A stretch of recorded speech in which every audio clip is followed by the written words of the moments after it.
Good morning. I am Scott Forcino, an associate broker at Real Brokerage based in New York City. I was admitted to practice in New York State and Connecticut for over 23 years. I was admitted to practice in federal court and naturally took a real keen interest in this Sitzer case, which the verdict came in Halloween 2023. And the final settlement was in spring 2024, and the rules were implemented in August 2024. We are here about 6 months, some of which was Christmas holiday, some of which was late summer where people were not traditionally doing that much work. So we're about 4.5 months, maybe 5 into this new buyer agent compensation environment. I have spoken to broker owners, individual agents, teachers, trainers, gurus, members of the association, attorneys. Some are hopeful that these new changes will benefit the members of the National Association of Realtors. Some are hopeful that the public will gain from this new approach to representation and compensation.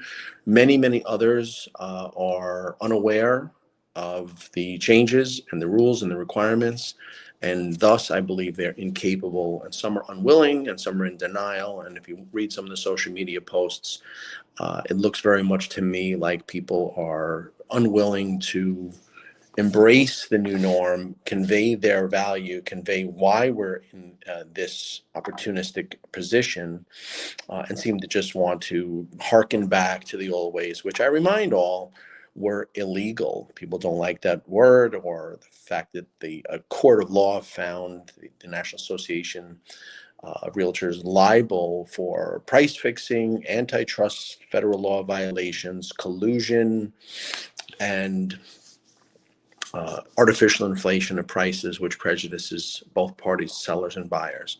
Ugly words. That said, I would hope that there's an interest in reform, in education, in training, and I have come across a great deal of those that are willing to undertake those measures, who are looking to demonstrate their value and provide zealous advocacy for clients on both sides of the transaction. So there is hope. I want everyone to understand that this is not business as usual, because no one has operated purely and simply within the new rules where buyers agents are solely and exclusively paid by their clients. We've still had a status quo, which is a remnant, a vestige of the past, in which sellers pay agents, and sellers pay buyers agents. That's taken many forms. So even one of the terms of an offer and an acceptance of a transaction.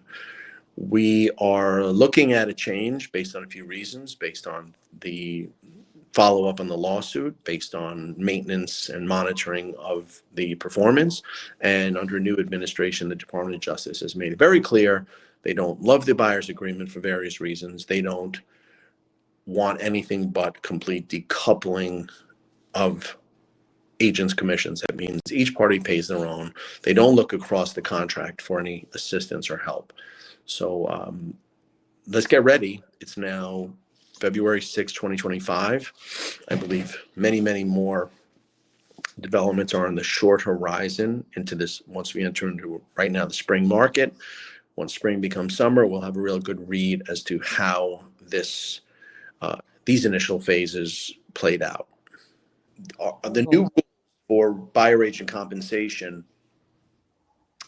went into effect in August, and we are wondering where is the data that shows that buyers agents have gotten paid exclusively by their clients. We understand that the rules still allow sellers to pay for buyers agents representation. However, that offer is not going to be made widely known or overt on an MLS, but it could be the one of the terms in a negotiation.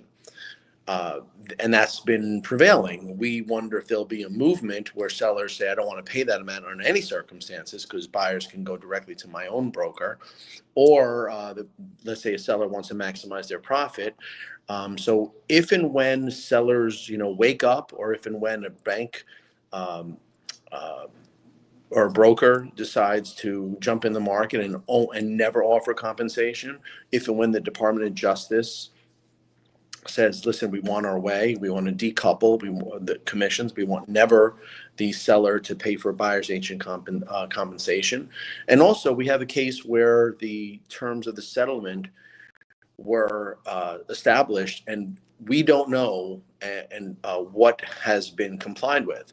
I don't know what the National Association of Realtors has compiled to show that they've complied, the members. I don't know if they've done anything to demonstrate compliance. I don't know if and when the plaintiffs realize or believe that there's some failure to comply, will they petition the court for enforcement? And enforcement means this settlement is voided and the old request contained in the lawsuit could be granted. That means, and two of the items were all the money that was awarded by the jury in damages, $5.4 billion and counting. Plus, there's an injunction against any seller paid buyer agent compensation. So we're really running into a mess. Two things: if the Department of Justice gets its way, sellers can't pay buyer's agent compensation. Also, if there is a failure to comply and the plaintiffs want to enforce the original order, there will be no more sellers paid compensation. And why does this matter to lenders? Because their referral partners have never operated in this environment. We've gone 100 years, me included, where the buyer's agent compensation was propped up through the offer of MLS and the seller paying it within a transaction. Many buyer's agents were successful under those rules and referred hundreds of millions of dollars to lenders. What are lenders going to do? What are they currently doing if they are not supporting their agents, if they're not showing their respect, if they're not trying to meet them and provide them with an opportunity to stay in business or thank them for prior business?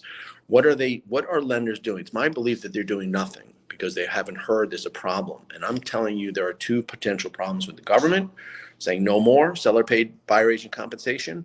And if and when there's a failure to comply with the terms, which we all kind of suspect there is, the plaintiffs can look for their original award of damages. Now think about it. One of the criticisms we've gotten is that the sellers, 500,000 sellers in the Sitzer case, only got something like $29. Well, if you got $29 and you settle the case, wouldn't you, if you learned that the other side that was not abiding by the terms of the settlement, now you can get the full commission? So someone paid a commission of $5,000 and they accepted $29 because the National Association of Realtors said, hey, we'll do better. We'll follow the rules, the new rules. We'll put some new rules in place. If they violate those rules, wouldn't each seller, 500,000 of them, want their full commission? Would you want anything less than what you paid if you were going to sue an organization? Well, it's my belief that if and when there is a failure to comply, the lawyers are duty bound, ethically required to represent their clients zealously and petition the court for enforcement. I mean, this thing is not over. The two questions I have are, what are the plaintiffs doing? Are they monitoring the compliance? I don't know. Or is National Association of Realtors being responsible and having data to demonstrate their compliance? I don't know. I'm going to ask the president, Sears, what are we doing since August to either show that we're good settlement partners, or what are we compiling to defend a case in which the petitioners, the plaintiffs, the lawyers say that each member or the entire organization is not complying with the terms of the settlement? So if the answer is no to each, then I think that NAR is a sitting duck, where they would not be able to defend any allegations or assertions by the plaintiffs or the government. The government is the biggest law firm in the world. NAR had no money to defend had no money to conduct an appeal, bond the appeal, and lawyers didn't have a real basis to appeal. That's why we settled. So my position is, if a lender or title company or home inspector is dependent on realtors, which I know they are, look at the history, almost all referrals come from the frontline members of the industry, realtors. If those realtors are forced to work inside an economic set of conditions where they've never entered or attempted or succeeded, then why do you believe those professionals, those licensees, will be able to perform as they did. It's a new set of rules. I think a lender or title company or home inspector should have no faith in realtors just because they haven't done this before. They haven't gotten 100% commission from their buyer clients. It's never happened. Now there's a rule only a few months old that says they have to get a buyer's agency agreement or contract for compensation. That's fine. And I understand that is, for the very most part, being complied with. However, it's always with the assurance and the completion of the transaction that sellers will pay because they want a good deal, or agents might be guilty of steering and only bringing clients to those properties that offer compensation. Further still, the practice of calling around, I call it canvassing, sellers on the part of a buyer's agent is not legal. It's clearly been stated that a request for buyer agent compensation can only happen correctly, legally, and appropriately within an offer. So a buyer would have to see a house, fall in love with it, want to compete with other buyers agents, and then add that term, please pay my realtor, in addition to all the other terms of a closing date, repairs, personal property, and financing, any of the other terms. Now we have the request to pay my broker as a buyer as one of the essential terms. So there's much up in the air, and I'm questioning the lender, title company, home inspector, public to let me know what you're doing to adjust to this new market. What are you providing agents to help them succeed? What are your expectations? What are you doing to help realtors work within the rules? If the answer is no, then education, training, and basically tooling up for the new economic condition where buyers agents are paid solely and exclusively by their own clients is necessary. And what training you're giving, because I can tell you the companies, the boards, the associations are not giving any information. The subject has been woefully given inattention and almost head in the sand approach, because we're a numbers based, membership based industry, and NAR and other elements of the industry are based on member dues. So it's my belief that NAR gave misinformation and left out critical information so that members don't flee the association. I'd like to let you know more. Please reach me, Scott Forcino, 914-879-8411.